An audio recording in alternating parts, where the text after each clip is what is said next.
Okay, you can begin. Okay, so good afternoon, everyone. We are Group 1 and we'll be presenting on Chapter 4, Understanding Yourself. Our group consists of Rashawn Bailey, Ketai Batiste, and myself, Alia Maharaj. What is meant by understanding yourself? Understanding yourself means gaining insight into your own thoughts, feelings, values, and motivations. It involves self-reflection, self-awareness, and recognizing your strengths and weaknesses. It's about knowing who you are, what you want, and what makes you happy. In the chapter Understanding Yourself, it talks about how self-awareness is key in different situations.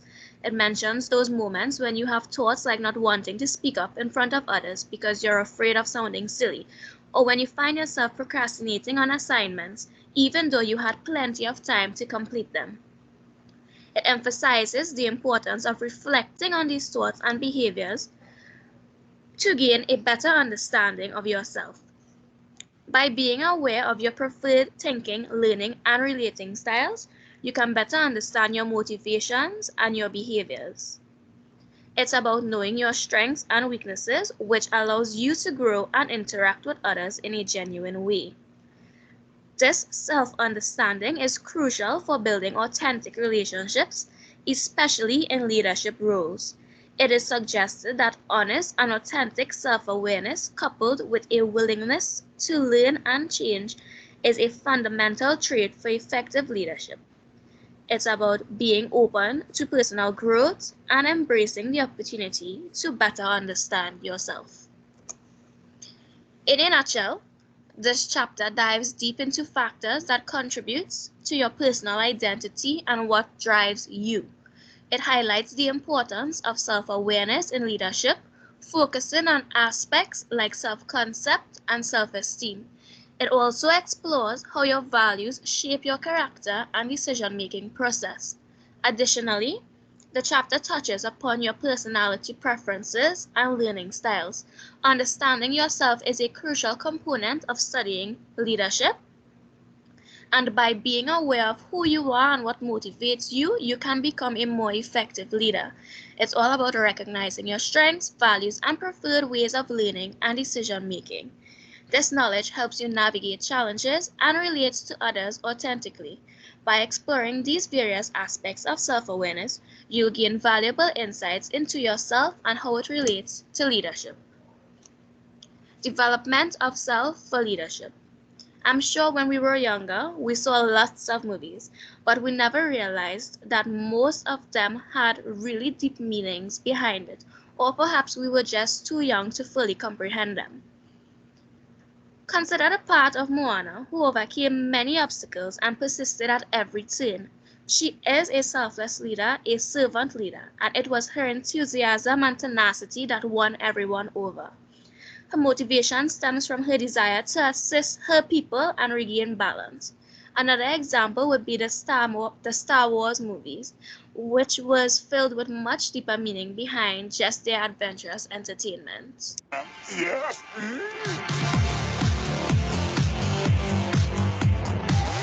Train yourself to let go of everything you fear to lose.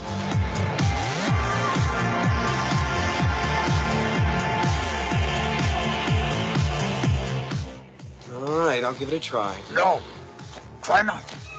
Do or do not. There is no try.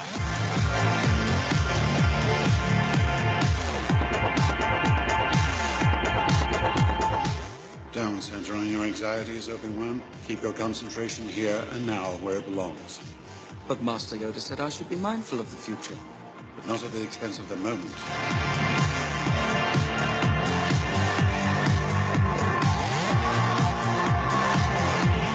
Bury your feelings deep down, Luke. They do you credit, but they could be made to serve the Emperor.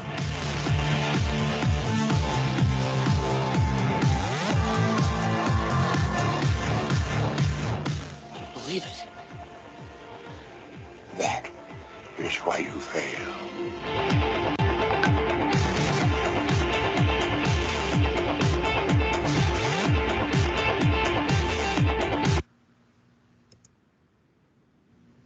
In The Return of the Jedi, Luke Skywalker initially doubts that this small green creature Yoda is the Jedi Master that he has been seeking.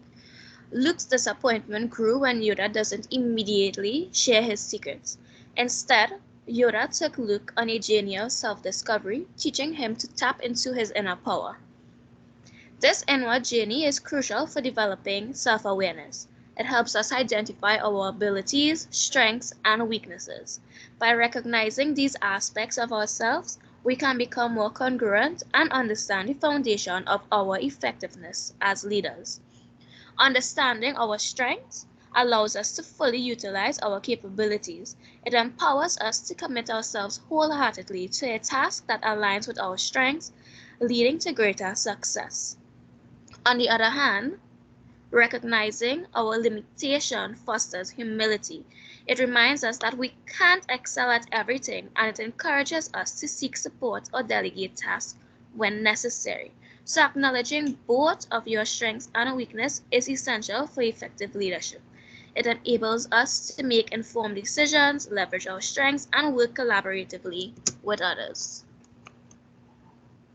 The common observation of many acknowledged leaders is that no one can teach you about yourself except you. It's true that when it comes to self-discovery, no one, as said, can truly teach you about yourself except for you. While counselors, advisors, friends, and families can provide guidance and support, the process of self-awareness is ultimately requires personal introspection and self-study. According to Bennis, there are 4 important lessons to develop self-knowledge. You are your own best teacher. Take responsibility for your actions and avoid blaming others. You have the ability to learn anything you set your mind to, and true understanding comes from reflecting on your own experiences. Bennis emphasized how critical self-knowledge and self-invention are to effective leadership. Okay, hold 1 second there. Miranda, your camera's on. It's a bit distracting.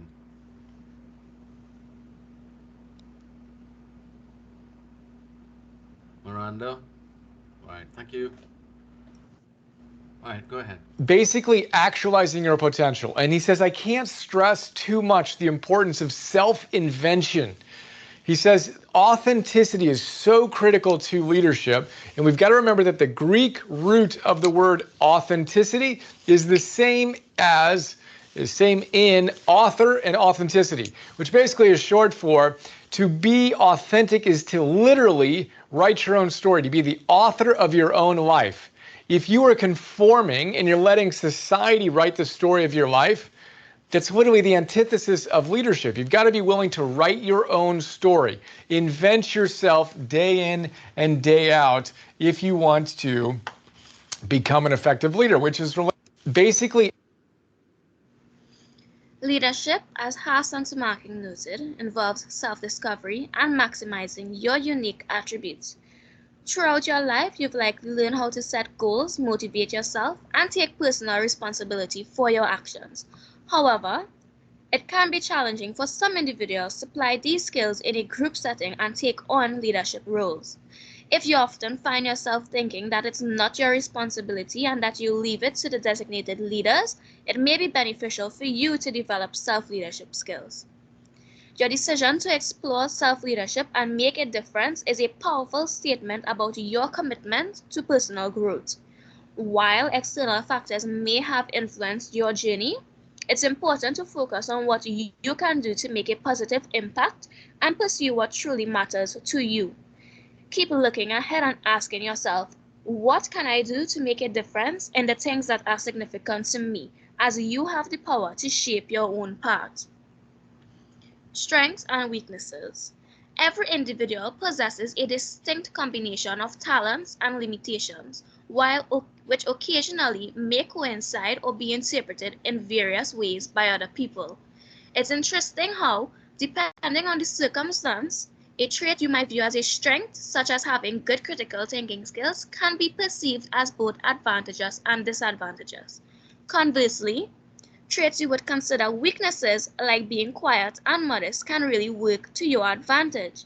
If you're a good listener and you can pick up on other person's views, it all comes down to striking the correct balance and realizing how your advantages and disadvantages can be used to your advantage when collaborating with others to effect positive change. Identifying your passions and strengths. Sometimes it is hard to identify your strengths when you pay attention to the things you see others doing, and to your inner mind you keep saying, "Oh, I would love to try this," or "I would love to try that." Seeing what interests you and makes you feel accomplished will help you discover your passions and strengths. When you think you've done something well, even if no one has noticed, you can gain important insights by listening to yourself. Finding your strengths can also be aided by acknowledging the sense of fulfillment and well-being you get from succeeding at a particular thing, as well as by figuring out what comes easily to you and what you pick up quickly. You can learn a lot about your areas of expertise and true passions by looking closely at your accomplishments and the things you do very well. It all comes down to being self-aware and appreciating the distinctive features that define who you are. Developing your talents. One of our greatest assets as human beings is talent. Understanding oneself includes recognizing and leveraging natural talents. Often, individuals work from the deficit model, fixating on weaknesses. Attempting to fix weaknesses can detract from utilizing talents and strengths effectively. The time constraints in life make it impractical to transform all weaknesses into strengths. Effective leaders identify their strengths and apply them across various aspects of life. Acknowledging your weakness is crucial, but managing them allows for more time to focus on your strengths. Surrounding yourself with individuals possessing different talents can complement and compensate for weaknesses. Managing weaknesses rather than fixing them frees time up to emphasize and develop your strengths. Two key assumptions by Buckingham and Clifton would be that talents are enduring and unique to each person, and the greatest room for growth lies in areas of one's greatest strengths. Gallup organization's research studied high-performing individuals over 10 years, identifying 34 patterns of human talent. However, Buckingham and Clifton emphasize that using strengths as the tragedy lies in not utilizing our available strengths. John's theory of the dipper and the bucket uses a metaphor explaining the impact of positive and negative interactions on individuals. Filling someone's bucket through positive action boosts morale and productivity. You are recognizing the abilities and skills of both yourself and others when you fill your own bucket and theirs. Consider your strongest suits and then recall your reaction the last time you were recognized for a job well done. Because you were skilled at what you did and found it enjoyable, you were probably inspired to keep doing it. You undoubtedly felt good about yourself when someone filled your bucket. Managing our weaknesses. We can all learn how to control our weaknesses. Some people believe that while weaknesses can be eliminated, they cannot be changed into strengths. Therefore, the objective is to control weakness in order to free up strengths and grow and become so strong that the flaws become meaningless. Managing your weakness is all about recognizing and understanding them so that we can find ways to work around them and prevent them from holding us back. Weaknesses may not necessarily be transformed into strengths, but by managing them effectively, we can allow our strengths to shine and make our weaknesses less relevant. Take the example of dyslexia, with which many successful individuals like Tom Cruise, Orlando Bloom, and others have coped with. While they may struggle with reading or spelling, they have found ways to manage these weaknesses. Tom Cruise, for instance, developed visual learning techniques to comprehend what he read. Similarly, other gifted individuals like Leonardo da Vinci, Pablo Picasso, and Albert Einstein, who we all know, have found ways to overcome their dyslexia and channel their strengths into respective fields. It is important to know that managing your weakness does not mean that you ignore them completely.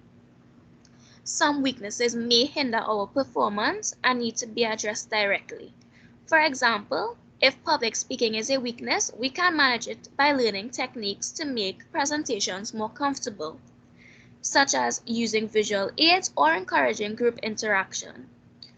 James Earl Jones, who had a childhood stutter, overcame it to become a remarkable orator. Self-awareness plays a crucial role in assessing our strengths and weaknesses, and by understanding ourselves better, we can identify areas where we excel and areas where we may need to put in extra effort. It is all about embracing our strengths, finding strategies to manage our weaknesses, and continuously working towards personal growth. Self-esteem and confidence. John Gardner shared in his story about Martin Luther King Jr. Believing in oneself is a crucial aspect of personal development and motivation. How we think and feel about ourselves serves as the driving force behind our actions and aspirations. Our self-concept is the objective description of ourselves based on our roles and attributes. It's how we see ourselves in this world. For example, you might describe yourself as a mother of a 2-year-old who likes to go with the flow and keep options open. Or perhaps you see yourself as an older than typical student with above average intelligence and high motivation. These descriptions form the foundation of our self-concept. On the other hand, self-esteem is the subjective element of how we feel about ourselves. It's the emotional aspect of our self-perception. For instance, you may recognize your creative abilities and musical talents, but feel socially unskilled and uncomfortable around authority figures. You might feel proud of your musical and creative skills, but disappointed in yourself for lacking that social skill. This interplay between strengths and weaknesses shapes our self-esteem. Self-awareness plays a crucial role in developing an accurate self-concept. By recognizing your strength and weakness again, we can take steps towards personal growth and improvement. It's all about honoring our strengths and addressing our weaknesses in a positive and constructive manner. This journey of self-awareness and self-improvement is crucial for building higher self-esteem. When we can identify our strength and our weakness, and we see progress in areas we want to improve, our self-esteem is automatically enhanced. Valuing our self-concept and recognizing our growth can lead to higher self-esteem. Conversely, low self-esteem may stem from feeling that our reality falls short of our expectations. For example, you may have a 3.3 GPA as a biology major, a supportive friend group, and a leadership position in a campus organization. While these accomplishments are commendable, if you aspire to attend medical school and you are striving for a 3.9 GPA, you may feel disappointed in your grades. The key to embracing your self-concept is to celebrate your strengths and work towards your personal growth in the areas you desire, little by little. Remember that you are unique and you have so much to offer. By valuing your self-concept and nurturing your self-esteem, you can continue to grow, progress, and believe in yourself. Children's development is influenced by many factors. The nature versus nurture debate questions whether it is our natural genetics that shape our behaviour or whether it is down to external factors. Let's consider two examples. Mozart, classical composer, wrote more than 800 works in his life, starting age 5. Clearly born a musical genius, right? Although we later find out that his father was a violin teacher and a classical composer himself. And what about serial killers? Richard Ramirez, the Night Stalker, murdered 13 people in their homes in the 1980s. Was it nature, a product of the in utero trauma that led to epilepsy and head trauma? Or was it nurture, being beaten by his father and shown violent material by his cousin? But not all abused children become serial killers, and not all serial killers suffered childhood abuse. So clearly, both nature and nurture play a part in who we are. What makes you the way you are? It's fascinating to explore what makes us who we are, right? A multitude of elements influence our perception, values, temperament, personality, and motivations. Certain components are determined by our genetic composition, while others are shaped by our upbringing and the environment. There has been a nature versus nurture controversy for a very long time. There is disagreement over whether our environment or our genes have a greater influence on our behavior. Knowing how both nature and nurture contribute to our development is essential for knowing who we are. For instance, our physical characteristics, such as our height or size, may affect how other people view us. However, our background and the values we've been taught can influence how we react to these perceptions. Even while we are unable to alter some hereditary characteristics, we may nevertheless make the decision to develop and nurture desired qualities or skills. It is crucial to keep in mind that despite the fact that we can't always influence how other people see us, we can make an effort to be genuine and true to who we are. A valuable element in this process of knowledge and personal development, once again, is self-awareness. We can intentionally choose to become the person we want to be by acknowledging the influences of both nature and nurture. It's intriguing to investigate our individuality and gain a deeper understanding of ourselves in psychology.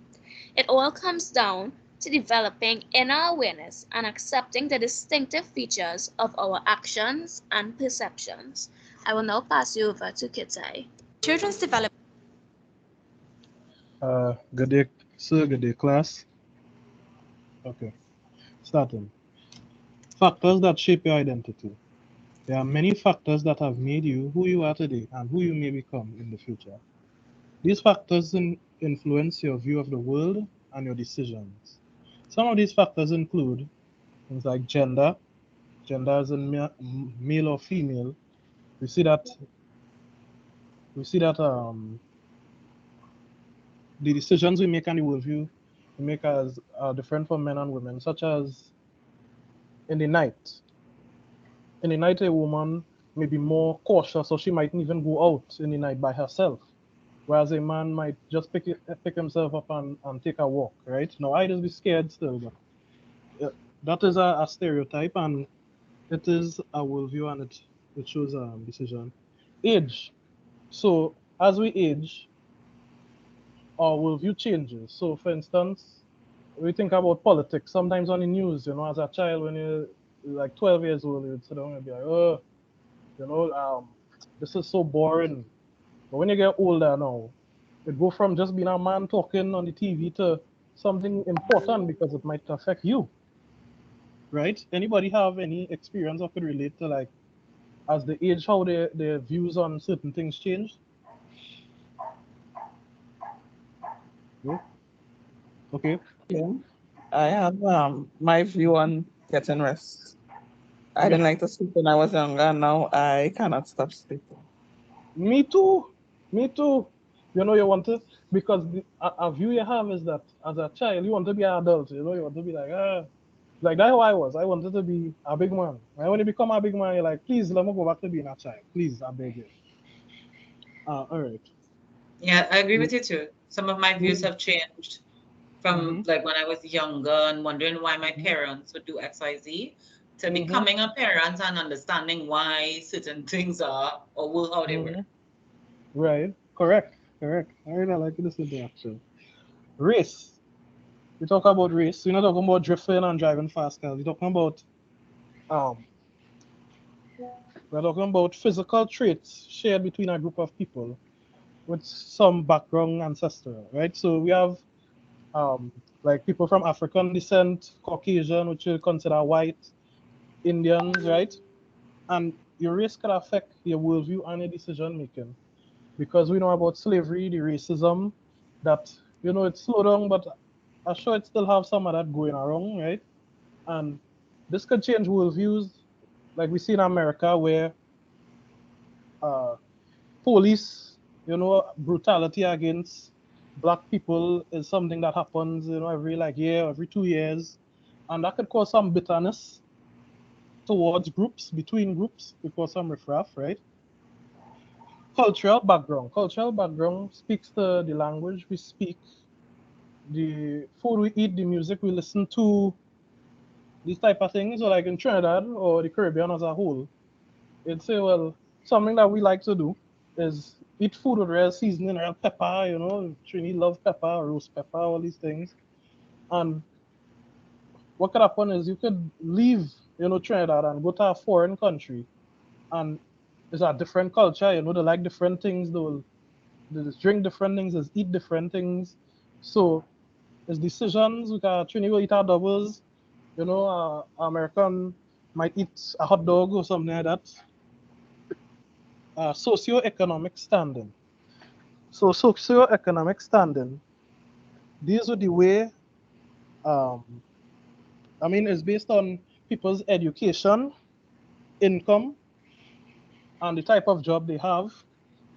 So an example I would like to give about this is like we have upper class, middle class, lower class. Upper class are the people with the high incomes and the higher education. Lower class is the people with the lower incomes, lower education.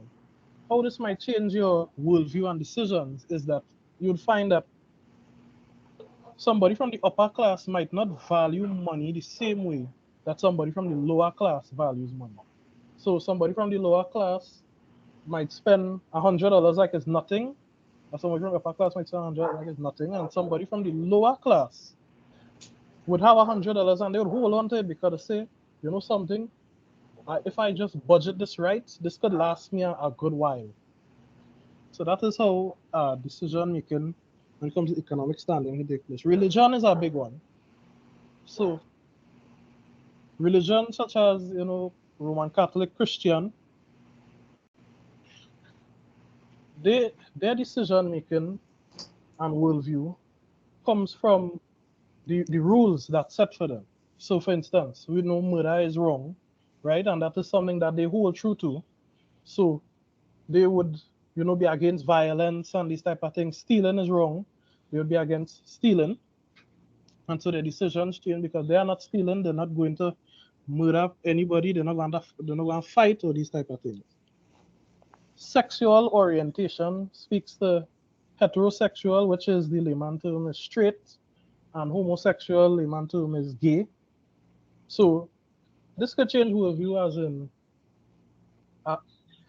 a heterosexual person will be more open with their sexuality. So there will be, a man would say, hey, that girl looking real good, or a woman might say, yeah, he nice, Whereas homosexual people, although they are being accepted more and more in the modern society, they may still, try to keep it on the low, and they would be more close with it because they are ostracized and pushed away, they're cast away. So they go through a lot of trials and tribulations. This could shape them to be more like bitter towards society. Not saying that all of them are or any of them are, just saying that could happen. Abilities or disabilities. So abilities could change your worldview and your decisions in the sense that if you were born and you grew up to be, strong, tall, you're muscular, agile, then they'd say, well, you could do sports, and that is a decision you can make. You could say, okay, well, I will do sports, I will go and do basketball, and I'll play basketball. Whereas somebody who has a disability, depending on, it could be they was born with it or it happened by accident, something like that, they might be limited in their options and their worldview. Some people end up with depression. If they lose a leg or something, they can't walk again, they might end up with depression. Moving on, significant roles. Significant roles speaks to roles such as like becoming a father or mother, so becoming a parent, holding a high position in a company. So you could say before becoming a parent, you may be more financially irresponsible. They might buy things they don't need. They might do things they don't have to do. But when you become a parent, you start to manage your finances because you have to take care of this child. This is your responsibility. You might also become a more responsible person, and you may become more mature in the decisions you make. Birth order position. Any middle children here? Middle children, last siblings, anybody? Okay. Birth order position can change your worldview and decision making based around. So we see that the first child is often like the third parent, they just call them. They just take care of everybody who come after. So they're picking this one up from school, they're changing that one diaper, that type of thing. The middle child, sometimes they say that there's be forgotten as like the there, because the first child taking some attention, and then the last child, you consider the baby, regardless of how old they get, this really get all the attention. That is a stereotype, is something that happens, and it can shape the views, because you might find that the child that was the oldest may be more responsible because they have to take up responsibility at a younger age than the rest. Okay. So, yeah, no problem. So everyone has the capacity to become a leader. As stated in chapter 2, leaders are made, not born. So these factors on the screen here can shape you and will shape you. As said, to the person you are now, to the person you may become, and this here shows that you can develop yourself into a leader. Excellent. It is difficult to determine how factors such as age, gender, and religion may affect your decisions and behavior. But it is even more complicated and integral to identify how and why your values and beliefs influence the way you think and act. So first off, we talk about what are beliefs and values. Beliefs are ideas that people hold true to. So they hold on to that as truth. So a belief would be something like stealing is wrong.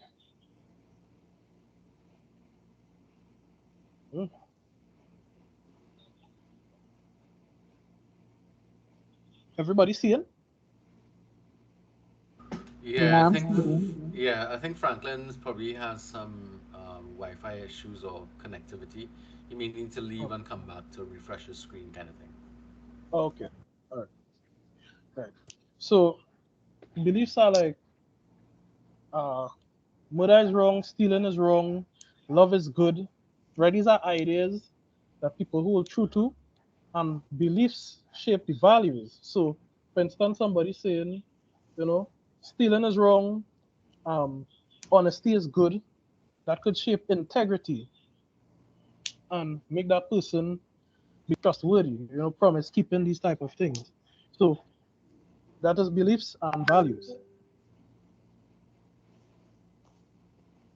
Okay. So do you understand why you act and think the way you do? This is a question for the class. Anybody could tell me like a belief they have, a belief that they have? No? Okay. So if you answered no to this question, then you should take some time and examine your value system. Your beliefs shape your values, which influence your thoughts and actions. Knowing and understanding your values means that you are likely aware of the principles and beliefs that serve as your guides. Okay? We'll move on. So the contrast in value systems. Everyone's value system has differences. This will affect the way we view situations. Some people may be more logical and scientific, others may be more emotional. So we see on the right here, So we see on the right here, we have a picture, right, with a little cow on it.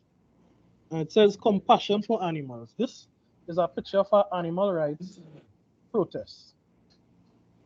So I'm using this as an excuse. Yeah. I'm using this as an excuse. Another excuse. As an example of the logic and scientific and how some others may be more emotional. Scientists would say protein is important for development, which is true. And one of the main sources of protein is, well, meat. I mean, chicken is one of the most eaten foods around the world. So that would be a scientific statement. While the animal activists would argue animals deserve rights just as humans, animals deserve to not be born as just livestock and food, right? Because they're born for consumption, basically. That's what they say. You can look at the scientific side as scientific and the activist side as emotional. No, neither preference is right or wrong. So we can't say that, oh, the scientist wrong, or we can't say that the activist wrong, because both of them have their points and they hold their values, right? Knowing how your value system is constructed can aid you in understanding yourself and others. So without understanding your values, it would be very difficult to understand others. So the first part of understanding others, you must understand yourself. Next slide. Values such as promise keeping and non-violence are the status quo in most modern civilizations. It is important that we understand values so we can understand others and are able to achieve a common purpose. So what I'm saying is that we don't necessarily have to agree with everyone's values or the process that they use to deal with situations, but we must try to understand it so that we can find a way to achieve a common purpose. So for instance, most people have the value of non-violence. That is a mutual thing because, I mean, you don't want to just be walking on the street and somebody hit you with a 2x4, right? And so you're not going to walk down the street and hit somebody with a 2x4. So the value of non-violence. Promise keeping, we try. We could say we try. Promise keeping is one that we see as positive and something that everybody tries to work towards. Okay, we move on.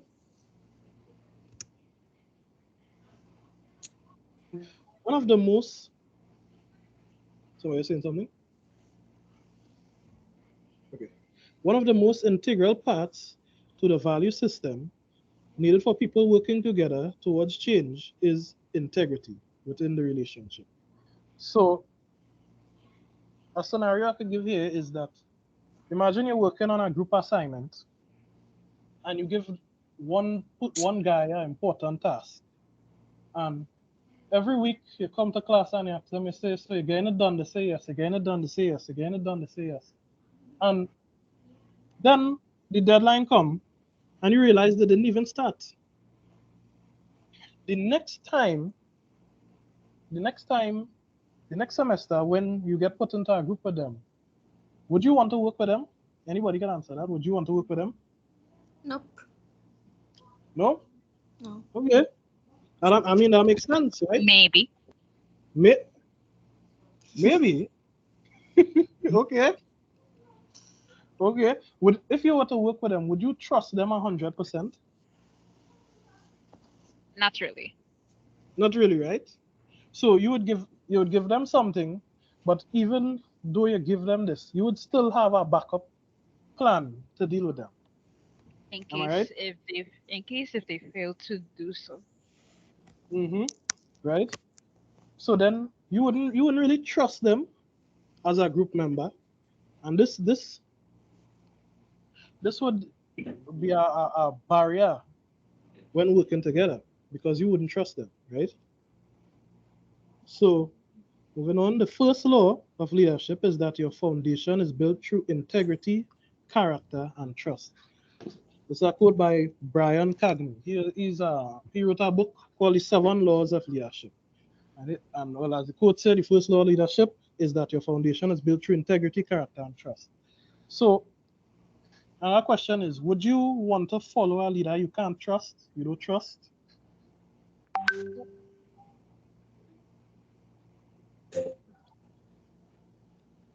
Okay, nobody answering. I mean, I wouldn't follow a leader I don't trust.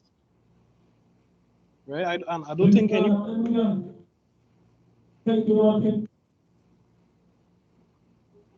Sorry?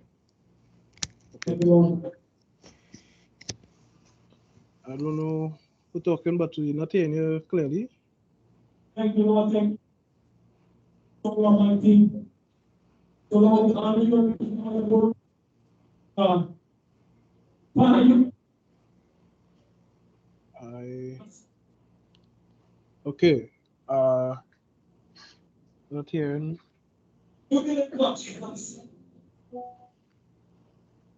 Oh. No, we're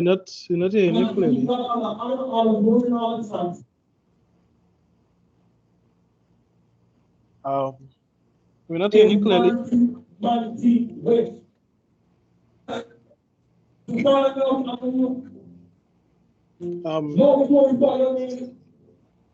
Kitai, I don't think he's speaking to you, like he's talking to someone else. Okay. Hold on. Okay, good. All right, so we would not want to follow a leader. I mean, I personally wouldn't want to follow a leader who I don't trust, because, for instance, they could tell you that. Sir, can you mute her? Yeah, that's.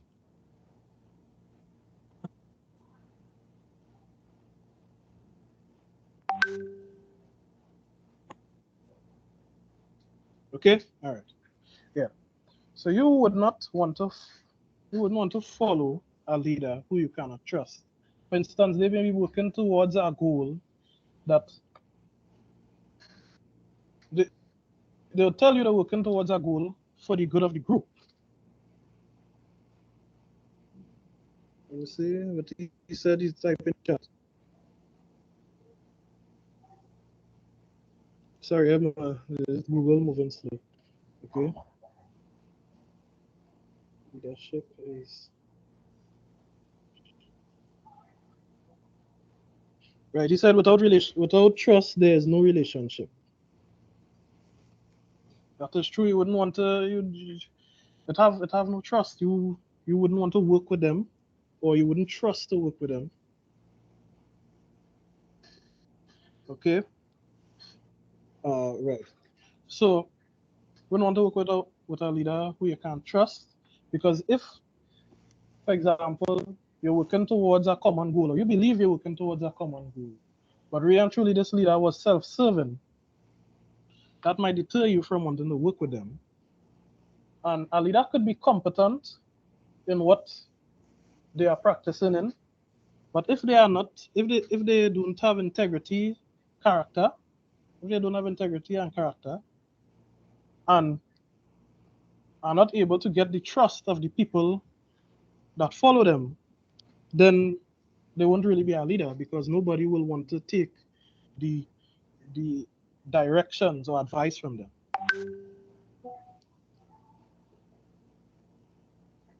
Okay. The Josephson Institute of Ethics advocates that trustworthiness, respect, responsibility, fairness, caring, and good citizenship are the basis of ethical decision making. Somebody say hi. Okay, good. Next slide.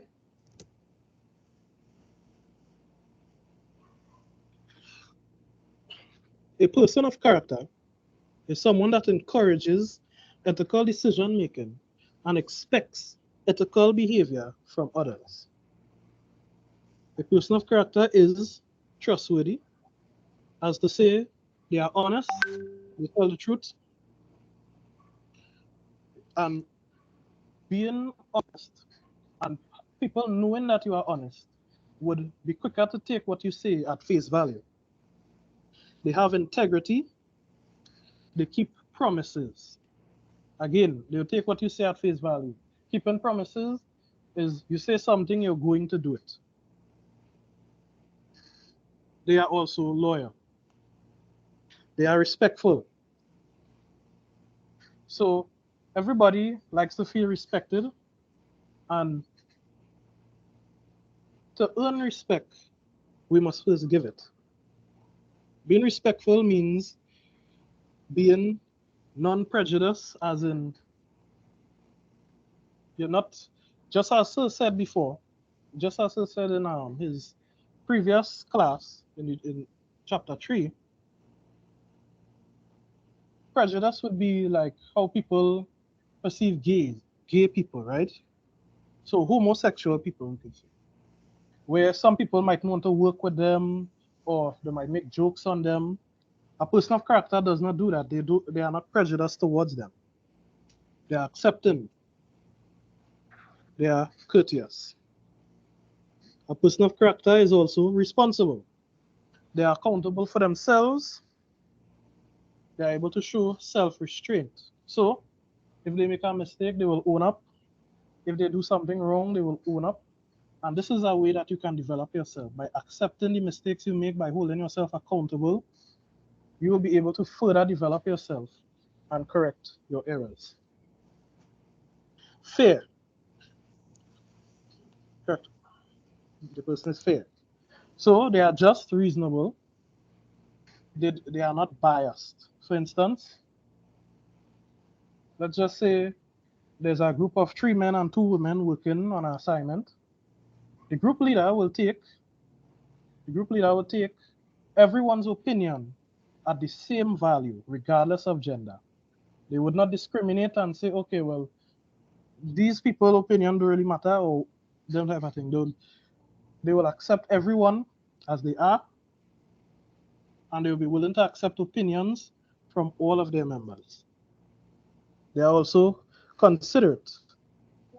They are kind, compassionate, empathetic, and unselfish. Meaning that they do for others, they help others, they check up on others. They are not just for self. They are also a good citizen. And anybody tell me what a good citizen is? What it means to be a good citizen? A person that abides by the law. Okay, yes. That's a big part of it, yes. They also perform community service, which would be like cleaning up, the drains or, plastics, they have a lot of plastics around, clean up. Or maybe they do, environmental something.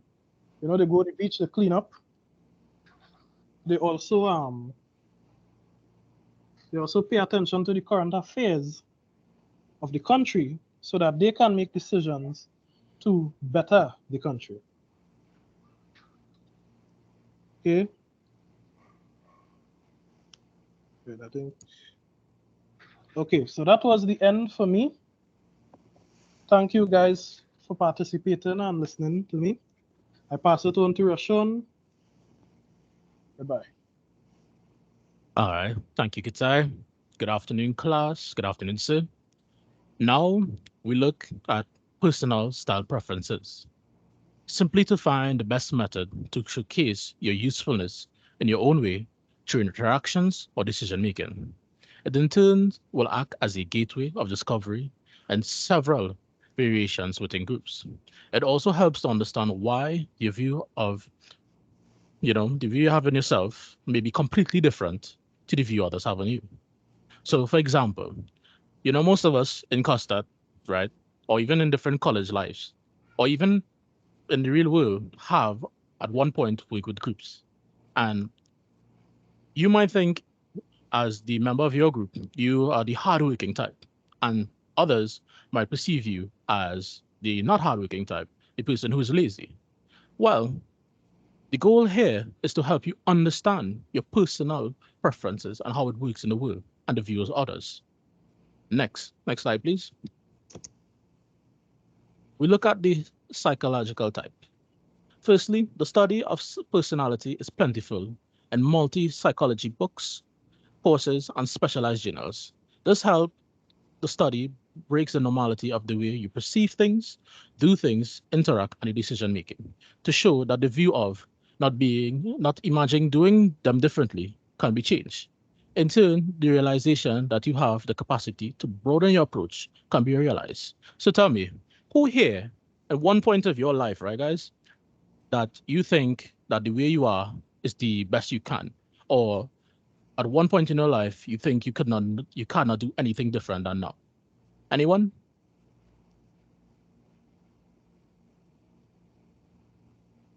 All right. Well, for those who might be silently fighting that battle and doesn't want to speak up about it, there's there's four core functions of human adaptation, and Carl Jung has identified these four. The pairs of human adaptation, or he likes to call it personality, archetypes, or temperament types. These four core function pairs are extroverts, introverts, E or I, sensing, intuiting, S or N, feeling, thinking, F or T, judging, and perceiving, J or P. Guys, I want you to take some time, if you have a book or maybe just type it in front of you. Remember the letters pertaining to these words: E, I, S, and N, F, T, J, or P. There will be an activity when we go through my presentation to help us understand who we are. Next slide. Firstly, let's look at what are these core pairs are. These core function pairs of human adaptation is. These core function pairs display how we relate to the world, perceive the world, make judgments, and make decisions. In Jung's typology, it shows that the four core function pairs adaptive orientation that are dramatically opposed to each other.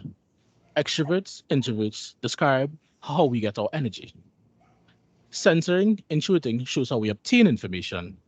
Feeling, thinking explains how we perceive information.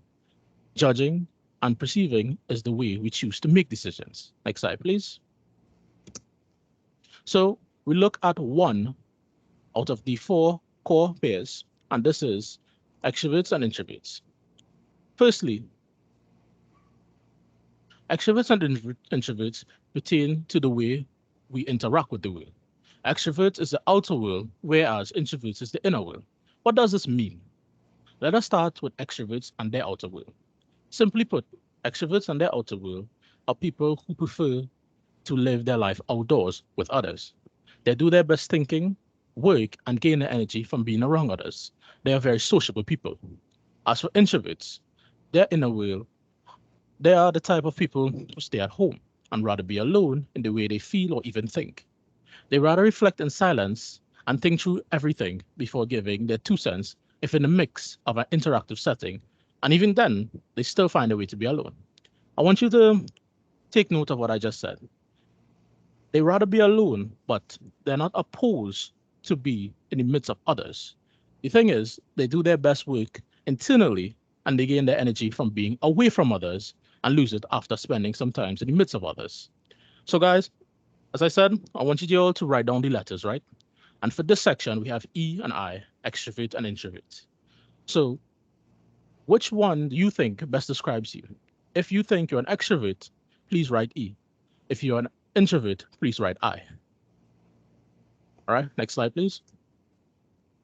Now we move on to censoring and tutoring. Censoring and tutoring pertains to the ideal view of the world around you. Censoring people are the type who uses the 5 senses and rather solid facts and details. They're the type of people who are more practical, realistic, down to earth. Whereas intuitive people look at the bigger picture and they perceive everything in a fuller view. Intuitive people are very innovative and uses their imagination to create a lot of possibilities. You can call them dreamers. So, as you see on the screen, right, I have something there from Macaulay, right? Macaulay says censoring people might say, if it's not broken, don't fix it. Whereas entreating people might say there has to be a better way. Have anybody, as of right now, have you all ever said this before or probably heard these statements before? Yep. You have? Yeah. Yes. Okay, cool. So, for those who think that, if it's not broken, don't fix it, you might be a censoring person. And those who think there has to be a better way, you might be an intuitive person. As like before, with these two letters, S or I want you, the one that feels or best describes you, I want you to put it to the previous letter. So now you should have two letters, right? Now we move on. Next slide, please. Now we have feeling and thinking. Feeling and thinking reflects the how someone does their judging. Those who rather thinking uses logic and rationality by thinking with their head rather than their heart. Thinking has many approaches like critical thinking and analyzing. Feeling type people make judgment based on their relationships, human values, and beliefs. And I mean, just previous Kitai talked about human values and beliefs. Who Those who rather feeling might think those who rather thinking to be heartless or too objective. But the thinking type people might find feeling type people too emotional or unstable to come to a concrete decision. So a little note for y'all, with every single core function pairs, this was the only one that had a gender pattern, with men making 60% of the truth of the thinking preference group, while women making 60% of the feeling preference group. Something to note. So, guys, as the other two, this is your third letter here. As a feeling person, do you, this is where you dig deep, do you act on the heart more than the head? As for feeling and for thinking, do you act from the brain less than the heart? So, this is for now. Please write the letter that best describes you. Next slide, please. Now we come to the last of the four pairs. This is judging and perceiving. Simply shows how you choose to make decisions for those who prefer judging, rather order and emphasize resolving issues and making decisions to create order. This means people who are the judging type ensures every loose end is tied up and rather new starts and ends. As for those who are the perceiving type, they are the type to gather a lot of information, but also flexible, and they're known for going with the flow and do not mind our unresolved matter. Some might say people who are judging type might seem close-minded, and those who are perceiving types might seem unfocused or never get anything done. So, just like the other three pairs, choose which one best describes you. Are you the judging type or are you the perceiving type? So now, you all, if you follow correctly, you all should have four letters. So next slide, please.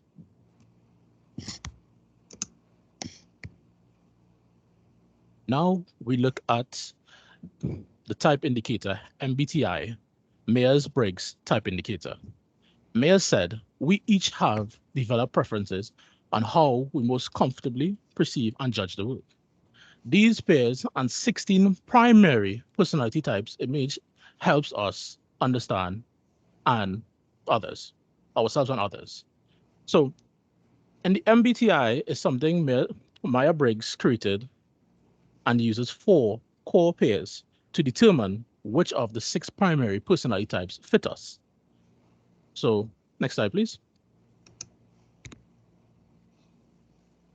Okay, so you'll see this slide here. A lot of you might be familiar with this because at one point you'll take a personality test, or who here have took a personality test before and familiar with what you're seeing on the screen? Me. You? Okay. All right. So what I have here is just a simpler method and more just a brief understanding who you are as a person with the 4 core functions. I will put the link to the personality test for you all to get a more in-depth understanding of what you are and who you are. So if you look in the meeting chat, you all should see the personality link and you all can take that whenever you want. But for those who follow along with my little game I'm trying to pose here with the letters, anybody want to take a gander and see what your letters tell about you?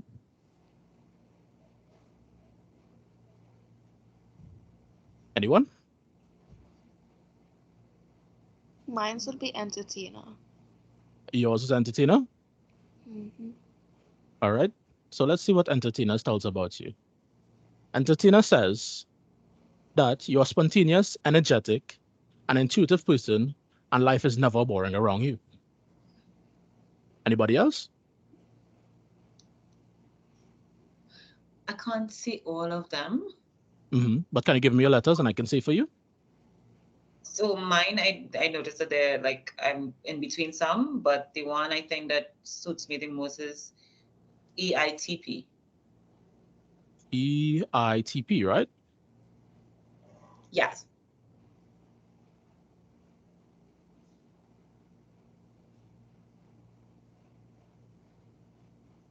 All right, hold 1 second. So, okay, so that means you choose between both introverts and extroverts, correct? Yes, I'm what they would call an ambivert. Yes, that is correct.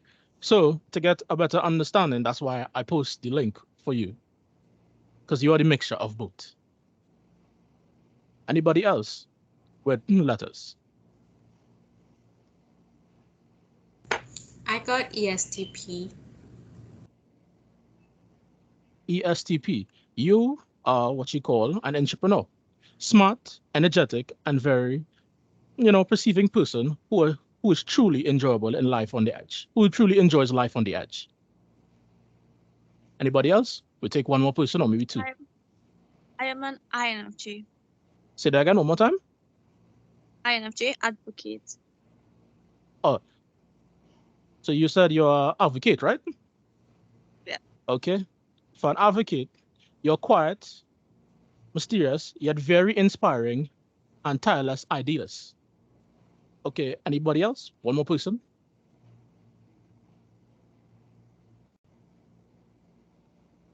All right, nobody else. Next slide, please.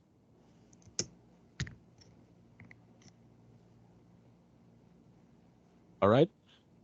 Now we come to the approaches of learning.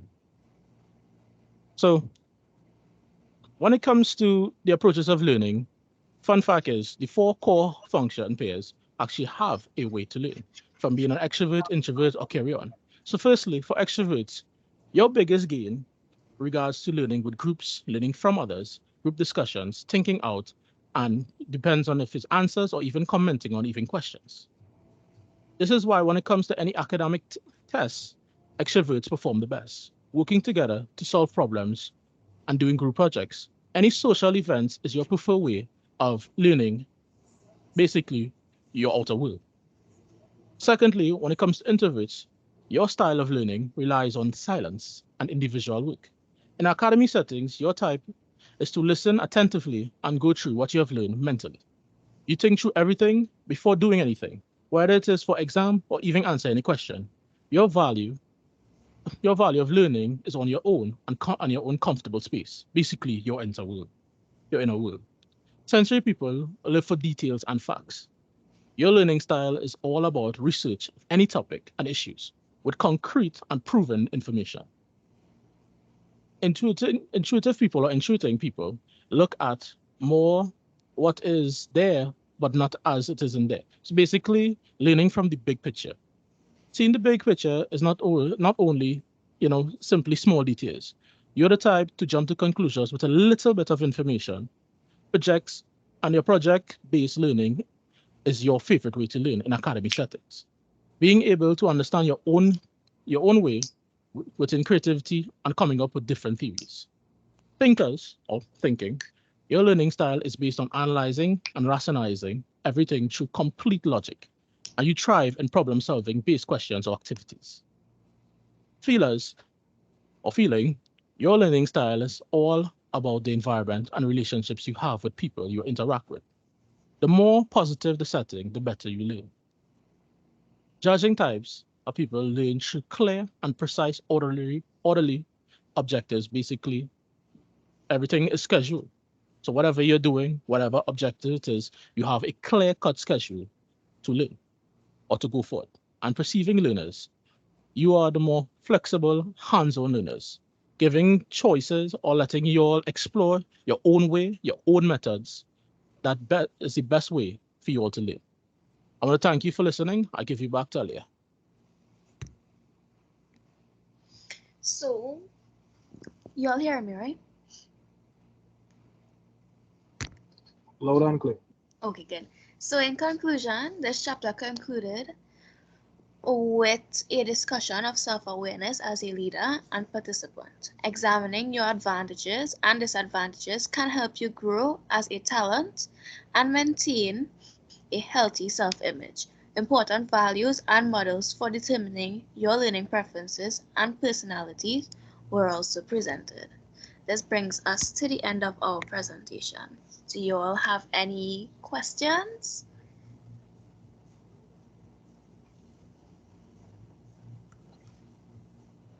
No? You all good? Okay. So these would just be our references and that's it.